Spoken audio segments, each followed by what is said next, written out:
And so once I started realizing that, oh, these narratives that they played on the television, it was the fantasy of what I wanted, which also helped me realize the kind of dad I wanted to be. But in reality, it took therapy to start to unpack, like, oh man, my parents didn't have the tools. So how do I expect to be still angry and holding a grudge against them when they didn't have it either? And so but that's been a lifelong journey. But I think once I started tapping into that, man, it became easier for me to be like, okay, my mama human.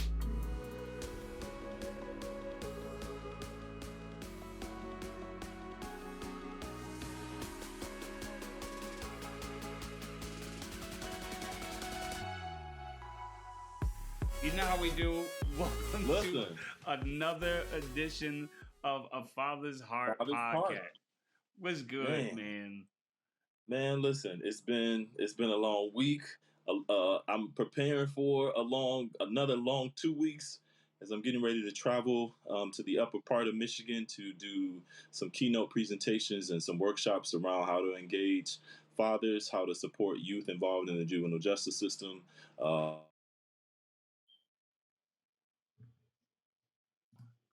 Yeah, man. So listen, just getting prepared, man, to finalize these trainings that I got going on, man. So I'm looking forward to the next 2 weeks of being able to travel and just doing the work. So, what's going on with you? That's super dope, man. That's super dope, man. That you are able to to do that. I know with COVID, a lot of that was shut down where you had to do everything virtual. So it sounds like yours is gonna be in person.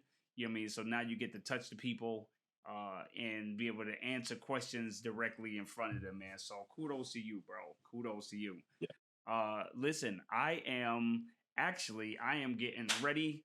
I leave out tonight I'll be on a plane heading to Miami.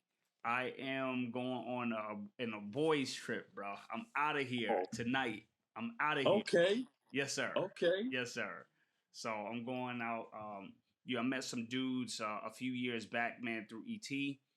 We developed a relationship, and on this whole weight loss journey, bro, they have become my accountability partners, man, for my health. And even with marriage, man, good brothers, man, who's happily married, and we hold each other accountable, and so we decided, like, man, it's been a long time coming. COVID happened, so all we can do is just rock out, virtually and over the internet. And the crazy thing about it is that some of these brothers I'd never even met. I just only talked to them through virtual, and Wow. now we gonna meet face to face for the first time in Miami, man. So yeah, we gonna go down there, have a good time, man. Relax. You know what I mean? So I'm looking forward to it, man. This is my Hey, first guys trip, bro. First guys trip. man, you recording some of this? Yeah. Oh yeah. I'm gonna capture the content. Oh, absolutely. Yeah, man. Guys trip.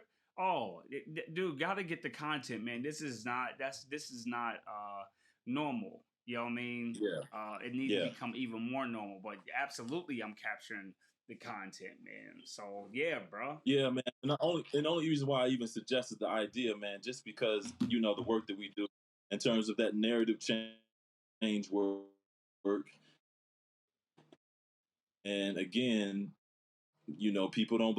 But the truth that brothers collaborate, they work together, they support one another, they encourage one another, they hold each other accountable.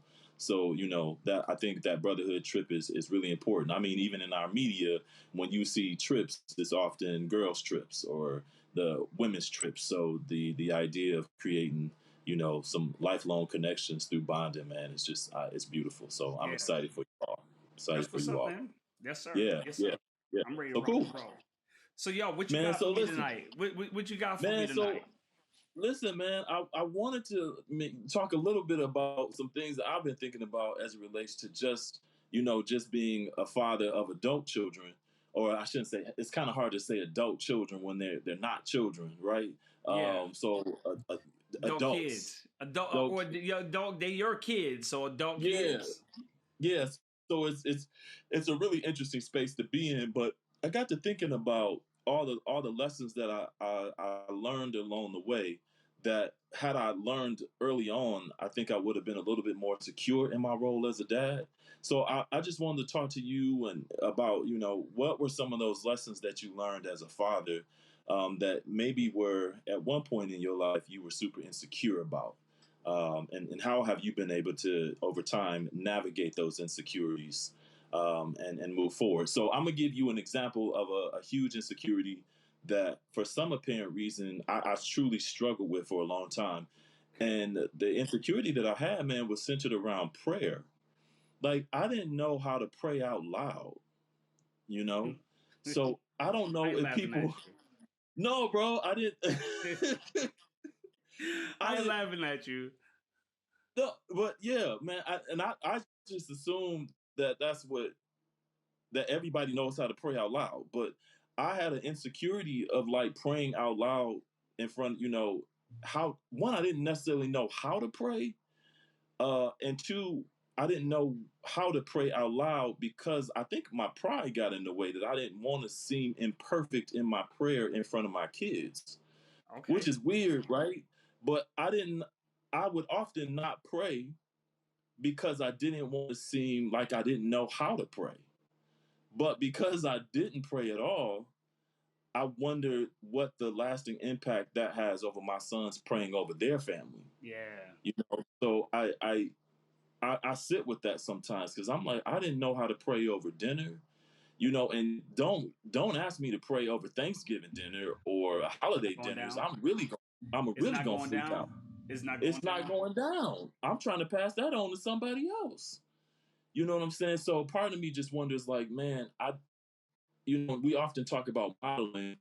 I don't recall seeing anybody, a man, praying over their family, let alone knowing necessarily how to do it. And I went to church, but I don't necessarily feel like even in the church setting, I felt that like or maybe I just didn't ask. Hey, Yeah. I don't know how to pray, Yep. and I don't know how to pray over my family, and that could be for sure my pride. But that was a thing I struggled with, is how to just pray over my family. Man, yeah, no, I appreciate you sharing that, man. That's definitely deep, and I'm quite sure there are many of fathers that have that same challenge, bro. Because there's a lot of pressure, especially when it comes to the things of God, when it comes to spiritual things, right? Because the deep people, they deep, right? Yeah. And they look like they got it all together good, they know what to do, and so when you Yes. put up a standard, like this is how you're supposed to do it. They speaking in tongues, they Yeah. yelling, they Oh, making the ugly face, and you like, bro. yo, I don't know why I got to make the ugly face. And then Yeah. you thinking about the ugly face, like, yo, I don't want to look ugly. But if I No. don't make the ugly face, that means that I'm not getting it in. If I'm not crying, then you talk about hearing God voice. People like, God told me. Well, I don't know if God ever told me anything. So it's so much pressure of what people in the church have said, these, um, just these, what is it, colloquial, I don't know if it's colloquial wisdom, but, just things that people say in church, right? Like, this is like the fabric of the standard religious, protocol, Yeah. right? No. Um, and Bro. so I definitely get that. I definitely get yours. My insecurity was my insecurities. Mm. That's what I was nervous about. Is that I was very concerned about, like, for years, and I never told anybody this. My wife wanted to name my son after me. Mm. And because I was still in the process of becoming, Okay. I was afraid to name him after me because I was still living with the mindset. I never told anybody this. I Mm. still was living under the mindset that Sean Yakim Hart was living under a curse Wow. because of the insecurities that I knew that nobody else knew, the struggles I had that nobody else had, me not um, making it to the pros, to the NFL where I wanted to go. And so I'm like, I don't want my son to have my name at all because I don't want his path to be my path. I want to give him his own name so he can chart his own path. And so that's why he's Levi Hart, because Wow. of my insecurities, right? And Yeah. so that was something that I had to really work on. And so that's why you hear me now talk about, process, dominating your lane, just being authentic, dealing with you, like all of that stuff. That was something I was like, yo, number one, you're not cursed, but Sean, you still got to deal with those insecurities. And Yeah. so that's what I started dealing with head on, because I was living with those insecurities. And that's being a husband to my wife, right? But I still was battling those insecurities. And so, yeah, Cole, this is the first time I ever said that, bro. Man, man, I again, you know how I feel and how much I appreciate, the level of vulnerability it takes to just share the things that we don't typically say out loud. But I think that's what this is all about too, is that how do men get to a point where they can say out loud the things that they hold inside, Yeah. because I think had I been able to say out loud, hey, I don't necessarily know how to pray, and I'm scared to hear my voice when I pray out loud because I don't know what to say, Yep. and I've had people What's say, well, next? yeah, you know, and so it's just like, hey, all you got to do is just talk to God regularly, and I'm Yeah. like, well, that No, sounds good, yeah, but yeah. No, I, not regularly, like, or every day. I know what you're saying. You're yeah, saying just talk to him like you talking to like him your normal. normal, Yeah. like you talk to him normally, and I'm just like, well, yeah, but when I hear people pray, they're using certain types of verbiage. They didn't drop Proverbs, Yeah. Ezekiel, and Yeah. I'm like, God, I gotta really, get into it. Yeah. They didn't hit you with some stuff and some, and I'm like, oh, I don't know, I don't know that. So it's almost like, well, yeah, I don't, but I also don't want to show up false with my son. So it dawned on me that because of my insecurity, it also prevented me from being able to actually practice it. But then something else I had to learn how to do too, man. And it's hilarious when I think about it, but it's not. I didn't know how to play. You know what I'm saying? Really? Everything I did not know how to play. You know what I'm Cole, saying? I'm Bro, surprised, man. You are one that's like bro, I always grew into what you smiling. bro, I grew into what you're seeing right now.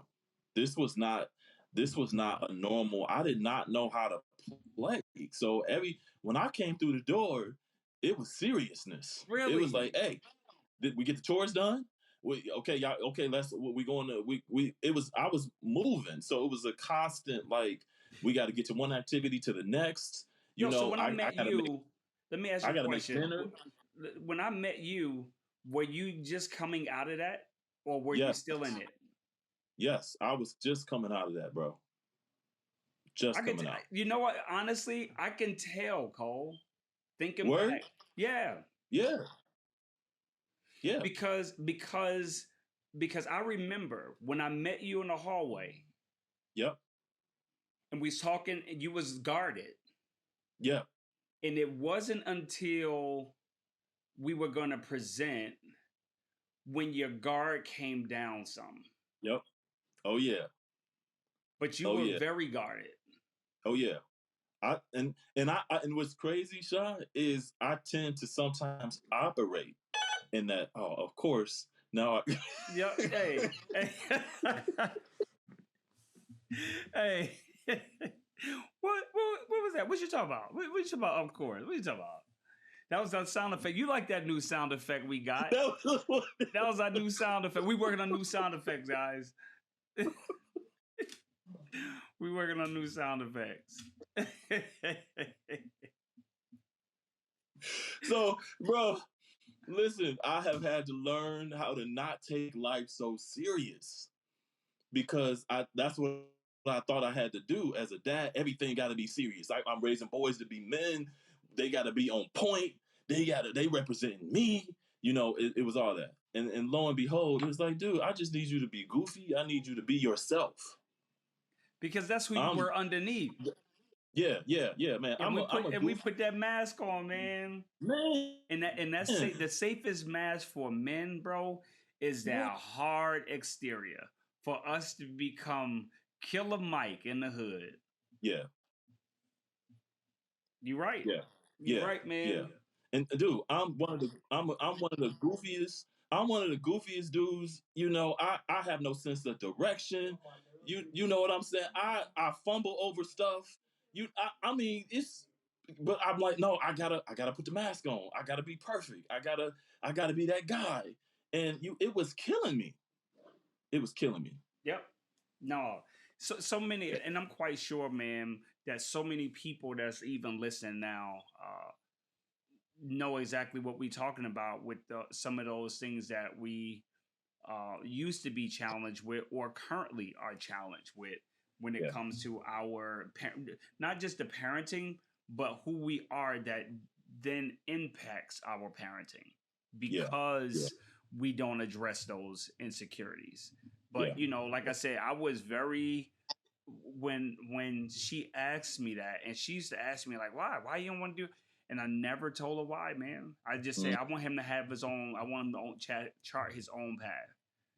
I didn't know how to tell her what I really was thinking of myself yeah, when that was going down.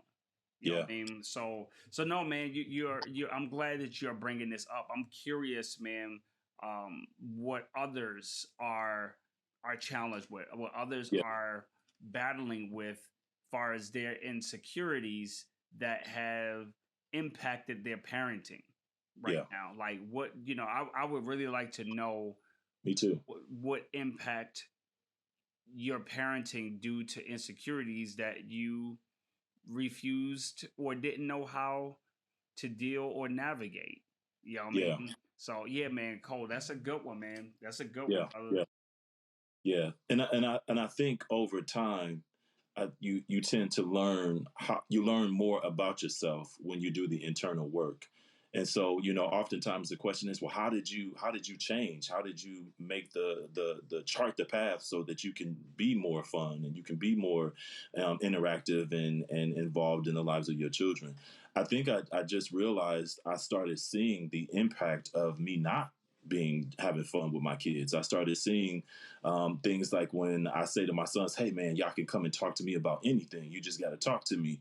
And then to have my son feel open enough to say, no, dad, you're not the one to really go and talk to. You say that, but look at how you react to the small things. So if you react to the small things like you react to, there's no way I could actually come and talk to you about some of the big stuff I got going on in my life, especially when you snapping about the chores and you snapping about I didn't do this, so I'm failing in this grade. Like if you're responding like that to me in those kind of ways, if I'm having a real issue at school or an issue in a relationship with a friend, you're not the person to come and talk to. Yep. So, I had to really sit back and like, well, dang, how can I tell my kids to come and talk to me? Yep. But if I'm overreacting sometimes out of my impulsiveness to have a sense of control over everything, Yeah. and so it really took me having to face what my children were telling me and hearing it in a real way. So it wasn't just something that I heard that attacked my ego,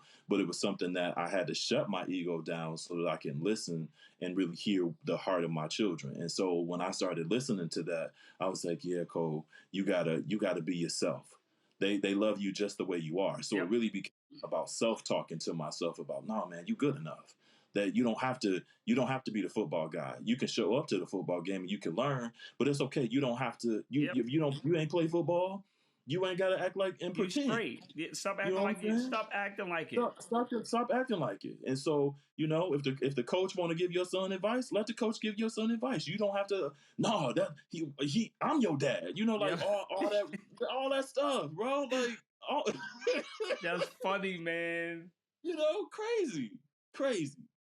So yeah. What was the what was the thing, right, that what was the thing that caused you, or said that you said to yourself, like, you know what, I no longer want to be, um I no longer wants to be that Cole, right? I no longer want to be that Cole. I want to be the Cole that my children need me to be. I want to be healthy. I want to be whole. Like, what was that thing that caused you to say, "All right, it's time for me to take a shift"?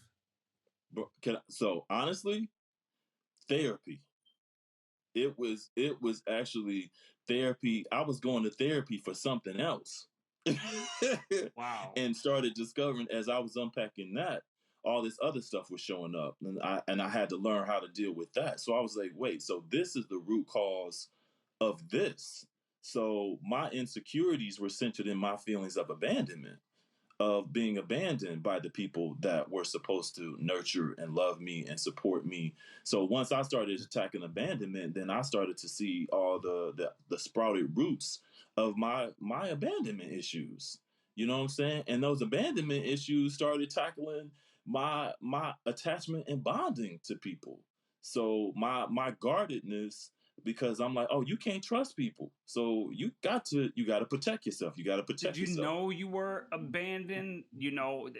Like, No, so I so no, so how did you I come over that? How did you overcome it? it really became about actually forgiving the people that had abandoned me. It was actually really hearing the stories of the people that I love, to hear where they were experiencing, where she didn't have the tools, he didn't have the tools. So of course it became very difficult for them to pass down and give me what I needed if they didn't have it. But I really had to see my parents in a different perspective. I had to learn how to look at them as humans, who are imperfect, versus looking at them from the lens of media and wondering why they're not Heathcliff Huxtable and Claire Huxtable. Why weren't they the Huxtables? Why wasn't I Theo?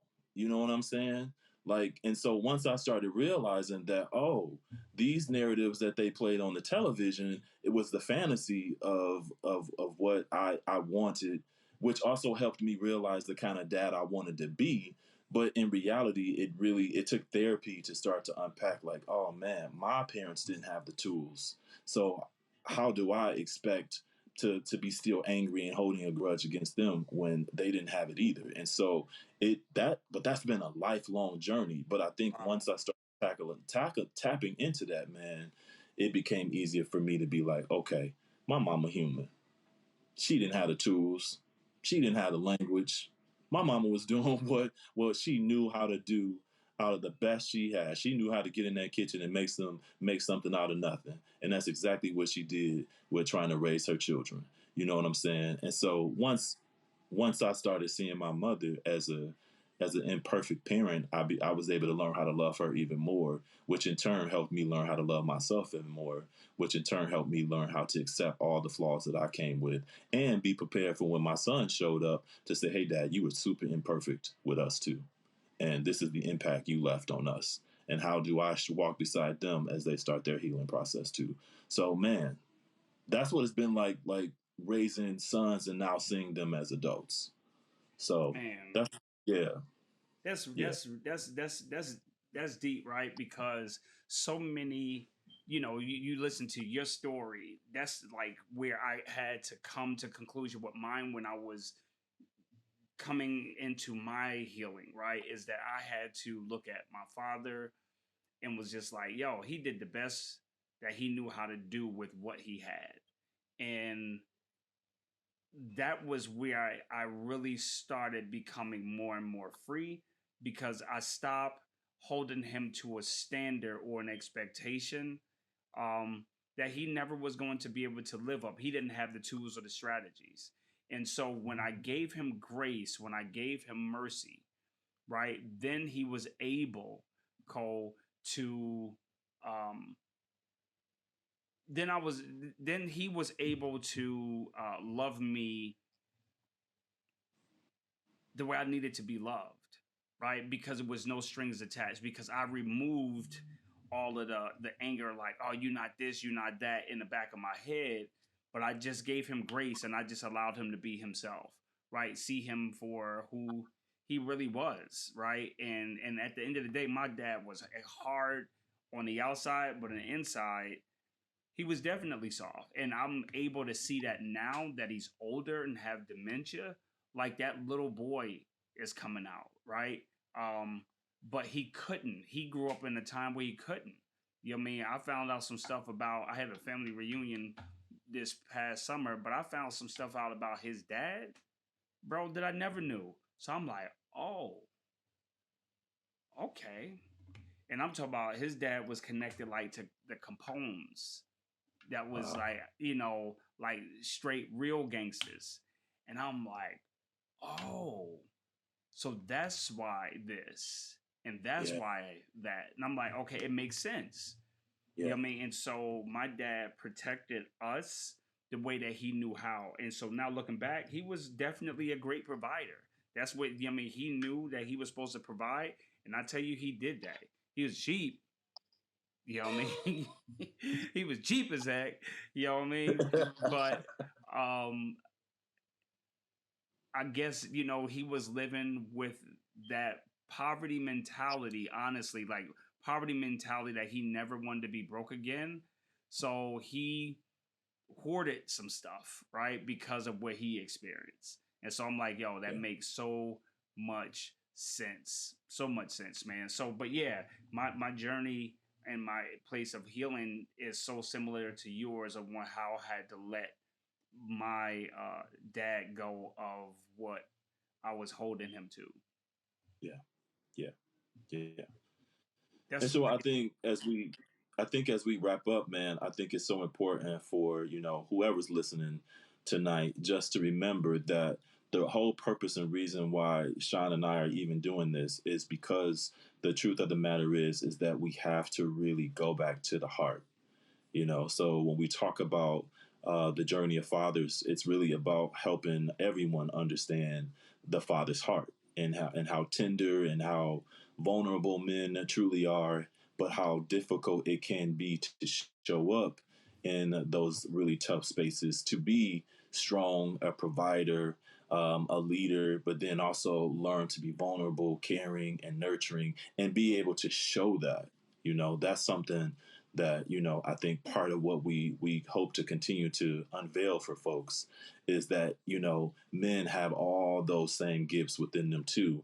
yeah, Again, it's really about shaping the narrative in a way that kind of allows us all to see that we all men come in a variety of packages, and that the one-sided narrative that's been told about men, about fathers, is a one-sided narrative, but yeah, there is a variety of lenses to see the stories through. And so, I, man, as always, appreciate being in this space and unpacking, because I know for a fact there's somebody out there that is it can relate. And so we just want to encourage men yes, sir. to share with us what are some of those insecurities that you're experiencing even right now today, and walk with us as we continue to work through unpacking those insecurities, because brothers, we want you to know that you are not alone in this journey as it relates to being a father and operating out of your heart. So that's my takeaway for tonight, brothers. Yeah, That's yeah, my takeaway. yeah. Yeah,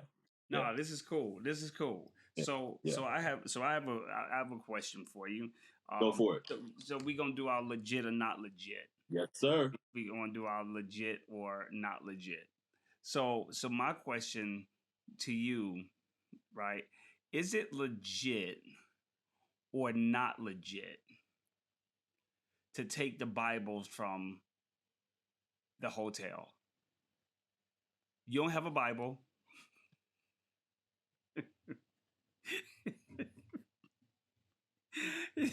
You don't have a Bible. You know they have plenty. Is it legit or not legit to take a Bible from the hotel?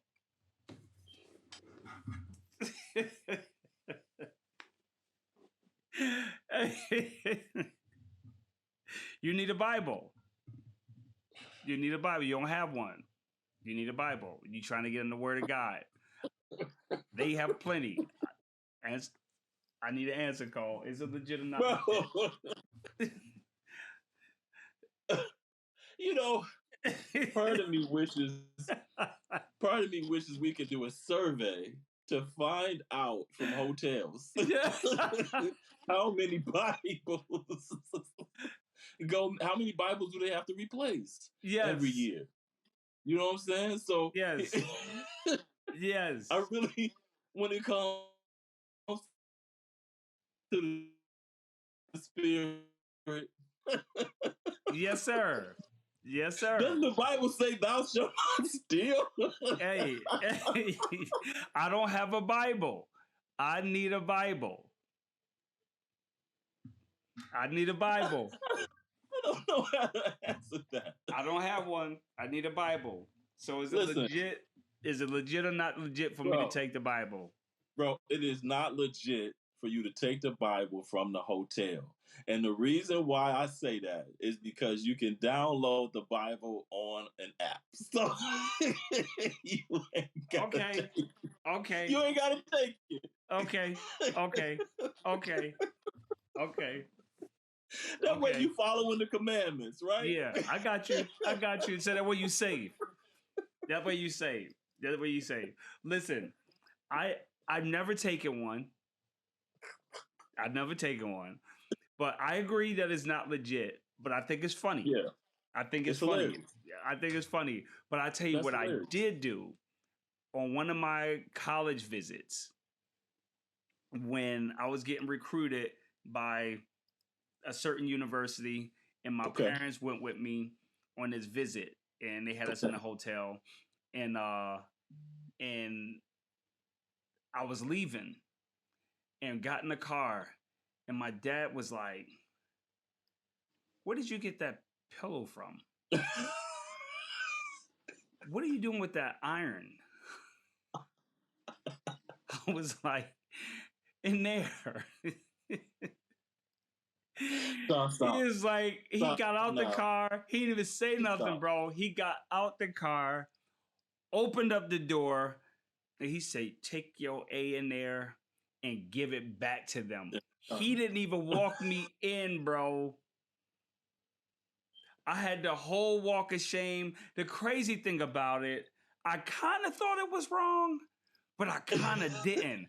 I was like, yo, it's straight. They're going to replace it. But this is the thing. I didn't stay in a whole lot of hotels growing up. When we were on vacations, bro, we stayed at people's homes, slept on their floor. So here I'm starting to get recruited to play football, and they putting you up in these hotels. So I'm like, oh, wow. We don't have, and I'm quite sure at this time we needed a new iron. So I'm just like, yo, let's just, here's a new iron. Or I'm like, yo, I don't got to use your iron no more. I have my own. This is my college visit. They hooking us up. I'm going to keep this one in my room. Don't touch my iron. Makes sense. Yeah. He like, take your A in there and take it back. And turn that back. Yeah. That's why you got to love fathers. Yep. They teach you. Yep. I try to steal the pillow. Ooh, and the iron. Man, Sean, listen. The lessons that we learned, right? The lessons we learned. All right, brother. Look, it was good. It was good, man. Cole said it's not legit. Not legit. He said it's not legit to steal Bibles from. Nah. Can't steal Bibles from the hotel, man. Okay. Just go to church and they give you one. They got a bunch of them. There you go. All right. Till next time, baby.